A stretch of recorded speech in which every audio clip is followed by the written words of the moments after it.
जय हिंद साथियों, जय समाजवाद। आज समाजवाद की प्रासंगिकता विषय पे मुझे अपनी बात रखने का अवसर मिला है और मैं समझता हूँ कि समाजवादी व्यवस्था जब तक ये दुनिया रहेगी, समाजवादी विचारधारा जब तक ये दुनिया रहेगी, तब तक उसकी प्रासंगिकता रहेगी, तब तक जमीन पर उसकी आवश्यकता रहेगी और समाजवादी विचार ही समाज में अमन, चैन, भाईचारा, एकता और प्रगति ला सकता है। और ये बात मैं इसलिए कह रहा हूं कि अगर हम लोग समाजवादी नेताओं के और समाजवादी आंदोलन के समय के नारों को याद रखें, उसको आज की दृष्टि से देखें, तो वो नारे आज भी उतने ही प्रासंगिक हैं। समाजवादी आंदोलन में नारे लगाए गए, रोटी, कपड़ा और मकान मांग रहा है हिंदुस्तान। और आज की तारीख में आप हिंदुस्तान को देखेंगे तो हिंदुस्तान का एक बड़ा वर्ग आज भी रोटी, कपड़ा और मकान के लिए संघर्ष कर रहा है। धन और धरती बंट के रहेगी, भूखी जनता चुप न रहेगी, यह समाजवादी आंदोलन का नारा था। और आज की दृष्टि से अगर आप उसको देखेंगे, आज के समय से उसको आप देखेंगे, तो आज भी हिंदुस्तान में एक बड़ा वर्ग है जिसके पास जमीन नहीं है, जिसके पास अपना खेत नहीं है, जिसके पास पैसे नहीं हैं, और इसलिए समाज में इसका बंटवारा बराबरी से होना चाहिए। ये सिद्धांत समाजवाद ने दिया। समाजवादी आंदोलन के नारे थे, डॉक्टर लोहिया का फरमान, रेल का डिब्बा एक समान। समाजवादी आंदोलन के नारे थे, जब तक भूखा इंसान रहेगा धरती पर तूफान रहेगा। आज इस कोरोना संकट में भी आप देख लीजिए, जो तूफान पूरे हिंदुस्तान में आपको दिख रहा है, वो पैदल चलते हुए मजदूर, वो माताएं बहनें, वो मासूम बच्चे, वो श्रमिक वर्ग जो अपने खून पसीने से बड़ी बड़ी इमारतें बनाता है, वो मजदूर जो गर्मी की दोपहरिया में आपको खींचकर आपके घर पहुंचाता है, अपना श्रम, अपना पसीना बहाता है। आज वो मजदूर वर्ग हजारों किलोमीटर पैदल चलने के लिए मजबूर है। आज वो मजदूर वर्ग एक एक रोटी के लिए तरस रहा है। उसके पास आज भी जीवन जीने का साधन नहीं है। जिन्होंने शहरों को बनाया, जिन्होंने राष्ट्र का निर्माण किया, जिन्होंने इस राष्ट्र के निर्माण में अपना खून पसीना बहाया, आज उनको घर जाने के लिए टिकट नहीं मिल पा रहा है। उनको ट्रेन की जरूरत है, वो ट्रेन नहीं मुहैया कराई जा रही है। तो कहीं ना कहीं ये दिखाता है कि जो पूरी व्यवस्था है, जो सरकार है, उसकी सोच पूंजीपतियों के लिए है, उसकी सोच बड़े वर्ग के लोगों के लिए है। और इसीलिए तो ये होता है कि आज आप जो व्यवस्था चल रही है उसको देखिए, लाखों करोड़ रुपए का एनपीए हो चुका है। यानी जो पैसा हमने आपने बैंकों में कर्ज के रूप में बैंकों में जमा किया था, अपनी गाढ़ी कमाई का पैसा, मजदूर का पैसा, किसान का पैसा, कर्मचारी का पैसा, व्यापारी का पैसा, वो सारा पैसा बैंकों से उठा के बड़े बड़े पूंजीपतियों को दे दिया गया। और उन पूंजीपतियों ने 10.5 लाख करोड़ रुपए बैंकों से कर्जा लिया और बैंकों का पैसा वापस नहीं किया। बैंक खाली हो गए। ये एक प्रकार से हमारे पैसे पर लूट है जो सरकार की नीतियों के द्वारा प्रायोजित की जा रही है। तो दो तरह का समाज बनाया जा रहा है। एक समाज वो जो अंबानी का समाज है, जो 450 कमरे के मकान में रहता है। एक समाज वो जो सैकड़ों करोड़ के हवाई जहाज में घूमता है। एक समाज वो जो बड़े बंगलों में रहता है, बड़ी गाड़ियों से चलता है। और एक समाज वो जो 2 वक्त की रोटी के लिए संघर्ष कर रहा है, जिनके पांव में छाले पड़ चुके हैं, जिनके पास काम नहीं है, जिनके पास रोजगार नहीं है। और आज का नहीं, एक पुराना आकलन है जिसमें यह कहा गया था कि 82 करोड़ लोग हिंदुस्तान में ऐसे हैं जो 20 रुपए से कम पर अपनी जिंदगी चलाते हैं। आप कल्पना कीजिए कि 20 रुपए से कम पर कोई व्यक्ति अपनी जिंदगी कैसे बिता सकता है। 20 रुपए से कम पर कोई व्यक्ति कैसे अपना जीवन चला सकता है। लेकिन एक समाज के अंदर खाई बढ़ रही है, समाज के अंदर दूरियां बढ़ रही हैं, और जब जब अब असमानता का समाज रहेगा जब जब अमीर और गरीब के बीच खाइयां बढ़ती रहेंगी, तब तब समाजवाद का सिद्धांत, समाजवादी विचारधारा, डॉक्टर लोहिया का संदेश समाज में प्रासंगिक रहेगा। और इसलिए मैं कह रहा हूं कि हिंदुस्तान की जो व्यवस्था है, उस व्यवस्था में समाजवादी विचारधारा से ही हमारी समस्याओं का समाधान हो सकता है। और समाजवाद की विचारधारा आज भी उतनी प्रासंगिक है, आज भी उसकी उतनी जरूरत जमीन पर है। समाजवाद क्या कहता है? हम जन्मना भेद को नहीं मानते। समाजवाद कहता है समता मूलक संपन्नता युक्त समाज की स्थापना समाजवाद का मूल सिद्धांत है। समाजवाद कहता है गैर बराबरी का समाज नहीं होना चाहिए, बराबरी का समाज होना चाहिए। लेकिन आज भी हमको खबरें देखने को मिलती हैं, भारतीय जनता पार्टी का एक सांसद जो दलित समाज से है, कर्नाटक के अंदर वो एक घर के योजना का, एक गरीबों के लिए घर की योजना का उद्घाटन करने एक गांव में जाते हैं, तो उनको वहां से भगा दिया जाता है क्योंकि वो दलित समाज से थे। हम आज भी ये खबरें पढ़ते हैं कि गांवों के अंदर अगर मिड डे मील बनाने वाली महिला दलित समाज से है, तो गांव का गांव विरोध करने पर इकट्ठा हो जाता है कि हम उसके हाथ का बना हुआ नहीं खाएंगे।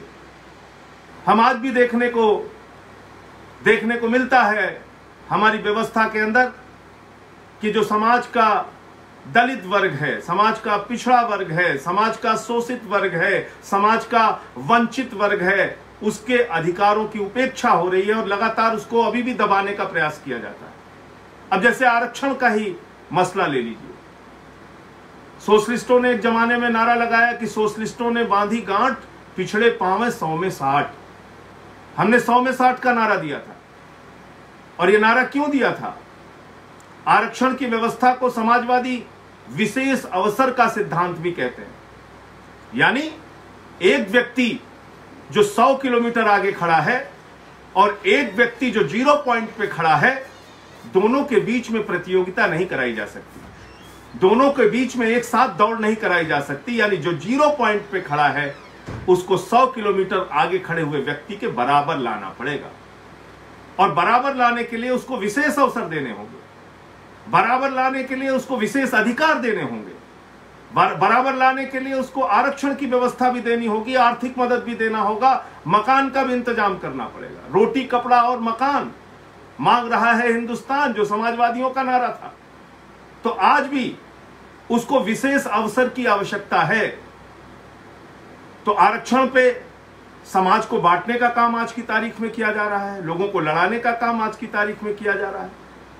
लेकिन समाजवादी आंदोलन के नेताओं को याद कर लीजिए, जिन लोगों ने इस पिछड़े वर्ग की, शोषित वर्ग की, इस वंचित वर्ग की लड़ाई लड़ी, उनमें बहुत सारे ऐसे नाम थे जो कोई दलित समाज से नहीं थे।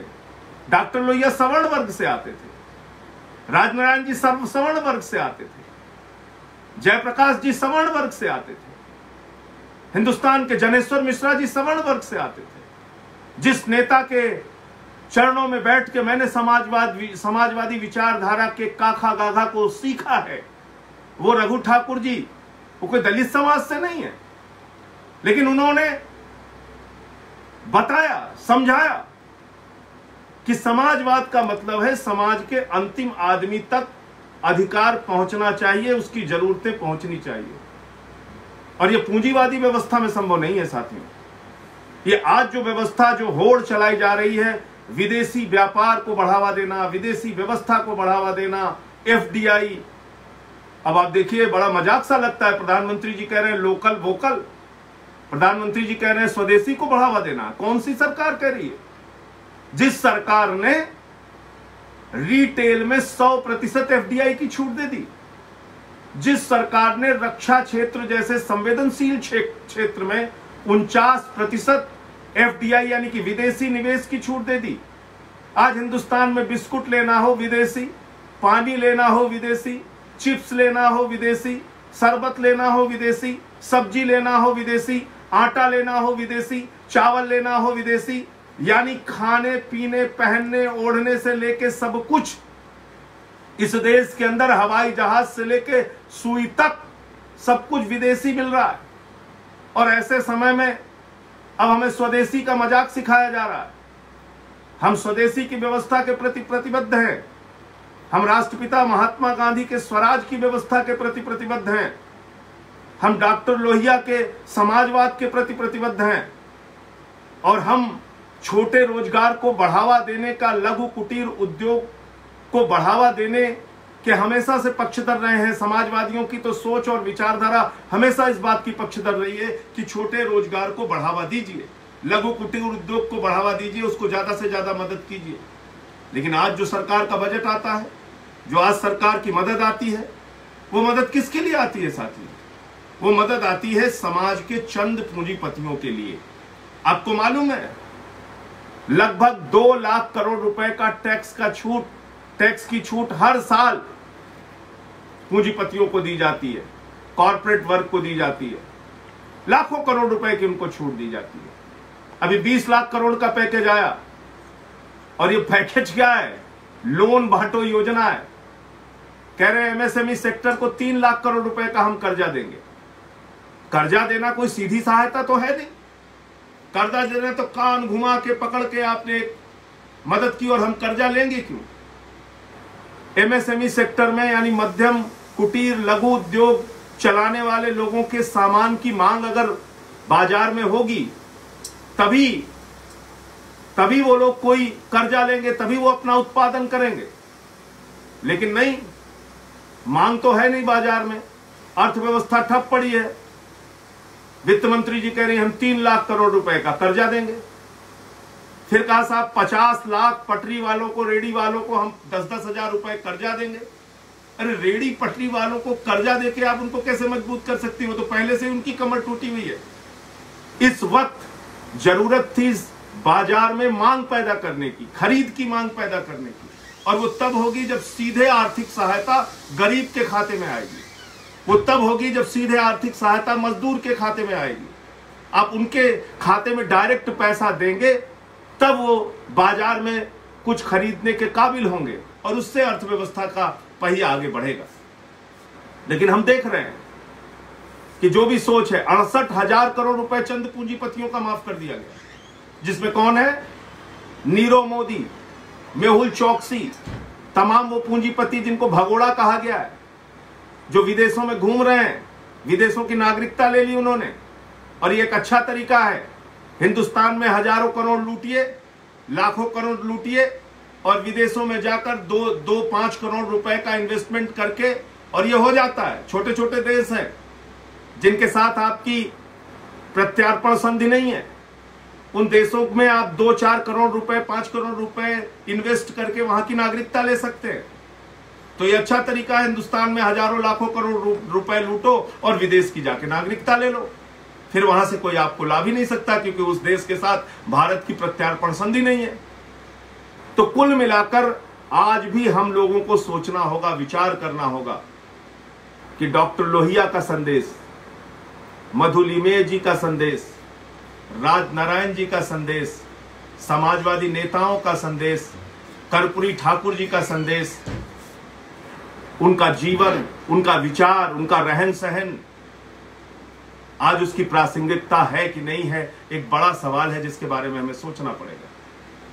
और ये सोचने के लिए हमें इसलिए मजबूर होना पड़ रहा है कि आज भी वो तमाम नारे, वो तमाम आंदोलन, उतनी ही आज उसकी आवश्यकता है जितनी कि शुरुआती दिनों में रहे। जब तक गैर बराबरी का समाज रहेगा, तब तक समाजवाद का सिद्धांत प्रासंगिक है। और आज गैर बराबरी का समाज बना हुआ है। मैं कोई 77 के आंदोलन में नहीं था साथी, न 42 के आंदोलन में था। मैंने उसको किताबों में पढ़ा है, और समाजवादी विचारधारा के प्रति भी मेरा कोई ऐसा शुरुआती लगाव नहीं था। लेकिन मेरी मुलाकात हुई हिंदुस्तान के प्रख्यात समाजवादी नेता आदरणीय रघु ठाकुर जी के साथ, और उनसे जब मैं पहली बार सुल्तानपुर के रेलवे स्टेशन पे मिला, वो बड़े बड़े पदों पे रह चुके थे, जनता पार्टी में बड़े पदों पे रह चुके थे, जनता दल में राष्ट्रीय महासचिव के पद पे रह चुके थे, कई राज्यों के प्रभारी रह चुके थे। समाजवादी पार्टी की जब मुलायम सिंह जी की सरकार थी उत्तर प्रदेश में, उस समय वो राष्ट्रीय महासचिव रह चुके थे, बड़े बड़े पदों पे थे। उसके बाद मैंने अपनी एक संस्था के कार्यक्रम में उनको बुलाया था, और मैं घटना इसलिए आपको बता रहा हूं कि आज भी समाजवाद के प्रति समर्पित लोग जिंदा हैं। तो मैं स्टेशन पर गया, अपनी संस्था के कार्यक्रम में उनको बुलाया था, उनको रिसीव करने के लिए गया। शहीद आजम भगत सिंह की जयंती पर वो कार्यक्रम था। आजाद समाज सेवा समिति नाम की हमारी संस्था सुल्तानपुर में चलती थी, छोटी सी संस्था, आज भी चलती। और मैं एसी डिब्बे के सामने खड़े होके इंतजार कर रहा था कि रघु जी आएंगे और उनको रिसीव करेंगे और उनको ले जाएंगे नारा लगाते हुए। और मैंने देखा कि गाड़ी आई, रुकी और चली गई, कोई व्यक्ति उतरा नहीं। मैं सोचने लगा कि शायद जैसे दूसरे नेता होते, ये भी, इन्होंने भी कार्यक्रम दे दिया और आए नहीं। लेकिन देखा कि एक आदमी सामान्य दर्जे के डिब्बे से,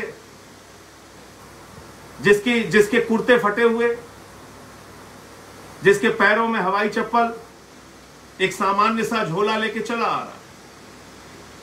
और तब मैं गया, मैंने उनका पैर छुआ और मुझे लगा कि नहीं, मुझसे बड़ी गलती हो गई। आज भी समाजवादी विचारधारा के प्रति समर्पित लोग जो अपना जीवन उस विचारधारा के तहत जी रहे हैं, उस विचारधारा के प्रति समर्पित होकर जी रहे हैं, ऐसे रघु ठाकुर जी जैसे लोग आज भी समाज में जीवित हैं। और उन लोगों से हमने समाजवाद का ताका धागा सीखा है, उन लोगों से हमने समाजवाद की पढ़ाई की।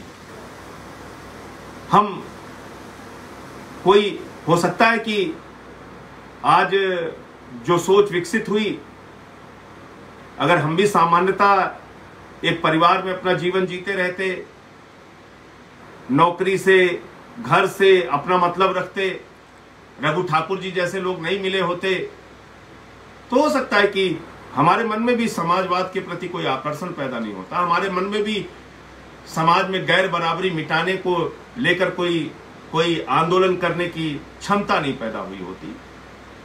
हम भी अपना जीवन दूसरों की तरह आराम से काट रहे होते, मजे में पड़े होते। लेकिन एक ट्रेनिंग हुई, एक प्रशिक्षण हुआ, एक विचार मिला, तो आगे काम करने की दिशा मिली। मैं जहां एक तरफ समाजवादी आंदोलन की विशेषताओं को समझता हूं, समझने की कोशिश करता हूं, उसको अपने अंदर ग्रहण करने की, थोड़ा बहुत उन पद चिन्हों पे चलने का प्रयास करता हूं, जहां एक तरफ डॉक्टर लोहिया के 4.5 साल के कार्यकाल में पार्लियामेंट के अंदर उनकी बोली गई स्पीच के 7 खंड में बड़ी बड़ी किताबें बनी है। इसका मतलब ये बताता है कि समाजवादी अपने विचारों से देश की संसद को और देश की सड़क को, दोनों को हिलाकर रखते थे। सड़क से संसद तक, सड़क खामोश हो जाएगी तो संसद बेलगाम हो जाएगी। यह विचार जो समाजवादियों का है, यह आज भी जिंदा है। सड़क और संसद दोनों को जगाने की आवश्यकता है। संसद सड़क पर चलने वाले गरीबों के प्रति उदासीन है, संवेदनहीन है, संवेदन शून्य है। इसलिए समाजवादी विचारों की प्रासंगिकता है, इसलिए समाजवादी विचारों की जरूरत है, इस वजह से समाजवादी आंदोलन की आवश्यकता है। आज भी उतनी ही आवश्यकता है, आज भी उतनी ही जरूरत है। तो मैं आपसे ये कह रहा था कि जहां एक और समाजवादी आंदोलन और समाजवादी विचारधारा की अपनी खासियत है, अपनी खूबियां हैं, वहीं दूसरी तरफ एक दुर्भाग्यपूर्ण पक्ष ये भी है कि जिन लोगों ने अंग्रेजों की दलाली की आजादी के आंदोलन में, वो आज देश की सत्ता पर बैठे हुए हैं। जिन लोगों ने अंग्रेजों का साथ दिया आजादी के आंदोलन में, आज वो देश के शीर्ष पदों पर बैठे हुए हैं। लेकिन जिन समाजवादियों ने अपना खून पसीना बहाया, जिन समाजवादियों ने लाठियां खाई, जेल गए, डॉक्टर लोहिया के 42 के आंदोलन को पढ़ लीजिएगा, कितना बड़ा योगदान, कितनी बड़ी यातनाएं उन्होंने झेली। लेकिन दुर्भाग्यपूर्ण पक्ष एक रहा पूरे समाजवादी आंदोलन में, ये देखने को मिला कि हम संगठन और एक मजबूत संगठन बनाने में कहीं ना कहीं फेल रहे। जो लोग हिंसा की भावना, नफरत की भावना, समाज को बांटने की भावना रखते थे, उन्होंने अपना खूब विस्तार किया। जो लोग समरसता की भावना, एकता की भावना, समाज को एक साथ ले चलने की भावना, गैर बराबरी को मिटाने की भावना, समाजवाद को आगे बढ़ाने की भावना रखते थे, उन लोगों ने शायद अपने संगठन का उतना विस्तार नहीं किया। आपस में नेताओं की लड़ाई भी इसका एक प्रमुख कारण रहा कि समाजवादी आंदोलन बिखर गया। अगर हमको वास्तव में समाज के दर्द को समझना और मिटाना है, अगर हमको वास्तव में समाज की गैर बराबरी को समझना और मिटाना है, तो समाजवाद के रास्ते पर चलना होगा, समाजवाद की विचारधारा को अपने जीवन में अपनाना होगा, और समाजवाद के आंदोलन के दौरान जो नेताओं का आपसी बिखराव रहा, जो उसमें टूट पैदा हुई और समाजवादी आंदोलन कमजोर हुआ, उससे भी सीख लेकर आगे बढ़ना होगा। आपने मुझे अपनी बात कहने का अवसर दिया और आप सब लोगों ने इस विषय पर जो कुछ भी मैं थोड़ी बहुत अपनी बात रख सका उसको आपने सुना। इसके लिए हृदय से बहुत बहुत आभार और आप सबका बहुत धन्यवाद। जय हिंद, जय समाजवाद।